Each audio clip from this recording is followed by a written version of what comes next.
It's interesting now because the bromance between Elon Musk and Donald Trump is well and truly over, and Musk has been very critical, of course, of this bill. But is now even threatening to launch his own political party if it passes. In a post on X, he said, if this insane spending bill passes, the America Party will be formed the next day. Our country needs an alternative to the Democrat-Republican Uni Party so that people actually have a voice. Kristen, I mean, this feud shows no sign of ending, but a new political party? What is Musk doing?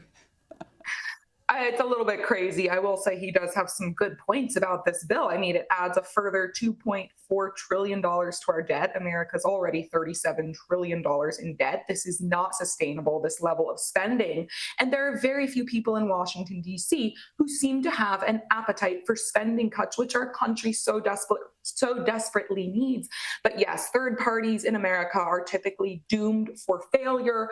Starting a third party, if Musk did it, it would also automatically alienate all of Trump's supporters who would see that as sort of hostile to Trump. And of course, Elon Musk isn't going to get any support from leftists. Democrats in this country can't stand him. So Musk would be better off trying to sort of shape and influence the Republican Party from the outside. You know, he's not in the administration anymore, but he's still a wildly popular and very influential figure, and he should try to influence the Republican Party. I actually wrote for Sky News recently about the fact that Elon Musk and Donald Trump must bury the hatchet and move on for the good of the Republican Party. Both of these men have skills and traits that are very different from each other, but very important to this political movement. Yeah, absolutely. That's a very, very fair point. And look, while all this is going on, our Prime Minister, Anthony Albanese, is still yet to secure a face-to-face meeting with the President. And he was asked this morning when he expects to have a meeting with Trump. This is what he said.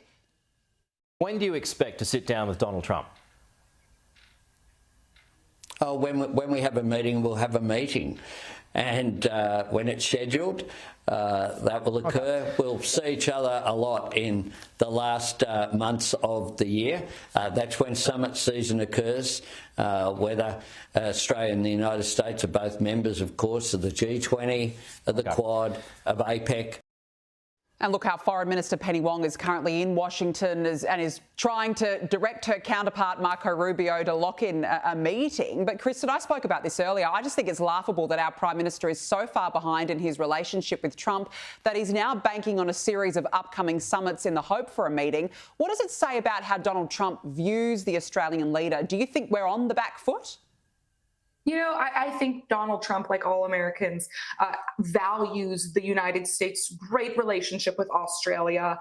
But there's been a lot going on right now. The president's been very busy, of course, with what was going on in Iran and now passing this big, beautiful bill. But secondly, it doesn't help your prime minister that he has made some very unflattering comments about Donald Trump in the past. As silly as it may seem, these are the kinds of things that President Trump takes very seriously. When people say unkind or unflattering things about him, he does tend to hold grudges. So I do think this meeting will happen eventually, but for a few reasons, it's just been pushed off for a bit. Yeah, not surprising between our Prime Minister and our ambassador over there, Kevin Rudd. They've absolutely made a mockery of this whole relationship. So I agree, unsurprising. Kristen Tate, nice to see you again. Thanks very much for joining me on the show. Thank you, Danica.